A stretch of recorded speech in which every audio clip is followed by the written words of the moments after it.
Hello guys welcome to my mini blog. आज थिला दिव्यांश रो स्टेट लेवल चैंपियनशिप ताइक्वांडो रो। आपण मान को तो प्रीवियस ब्लॉग रे बहुत थरा आपण देखिथिबे जे दिव्यांश ताइक्वांडो सिखे आउ ताकू मु बहुत थरा ब्लॉग रे आनी छि से क्लास करिवार आउ प्रैक्टिस करिवार। देखिठी देखंतु आमे जाय कि पहुंची आइतलो। एटा हमर जाजपुर इंडोर स्टेडियम रे होतला। हमर जो जाजपुर स्टेडियम अछि बहुत सारा पिला आसले। केउझर बरहमपुर गंजाम ढेंकानाल कटक सबुआड़ पिला आसले।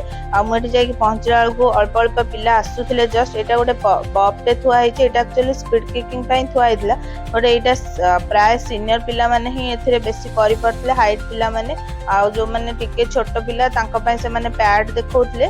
आउ दिव्यांश जाकि खाली वेट करथिला तार माने केतेबेले परफॉर्मेंस आसीबो। किछिटा मु पुमसेर परफॉर्मेंस भी मो कैमरा रे कैप्चर करछि देखंतु।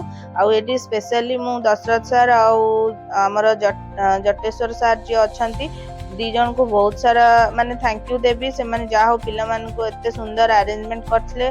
बहुत जगह रु बहुत पिला आस्तिले। से माने भी बहुत खुशी थिले। एटी दिव्यांश परफॉर्मेंस देखंतु से पुमसे करछि। सबु पिला मान को माने बहुत बहुत धन्यवाद। समस्त एते परिश्रम करथिले। देखन दिव्यांश नेक्स्ट परफॉर्मेंस आसीगला जोटा कि स्पीड किकिंग। से एटा 30 सेकंड एक्चुअली टाइम दिया होइतला। एथिरे से 50 थर मारिची माने 50 टाइम्स किक कला। से बढ़िया परफॉर्मेंस कला। मु ए दीटार रिजल्ट मु आपन मन को नेक्स्ट ब्लॉग रे कहिबी। देखंतु मु मो कैमरा रे आ गोटे फाइट रो मु वीडियो कैप्चर करथली। दीटा कुनी कुनी झियो से माने दी जण फाइट करथले। एक्चुअली आजिकली दुनिया रे निश्चित माने निहाती भाबरे सेल्फ डिफेंस दरकार। स्पेशली झियो मानक पय तो निहाती दरकार। एती भितरे लंच टाइम हे जायतला। पिला माने समस्त भोकिला थिले। सब लाइन करिक छिड़ा हेतले खाया पय। आज पय एतिकी रहिली। देखा नेक्स्ट ब्लॉग रे। Thank you guys for watching. Please like share and subscribe.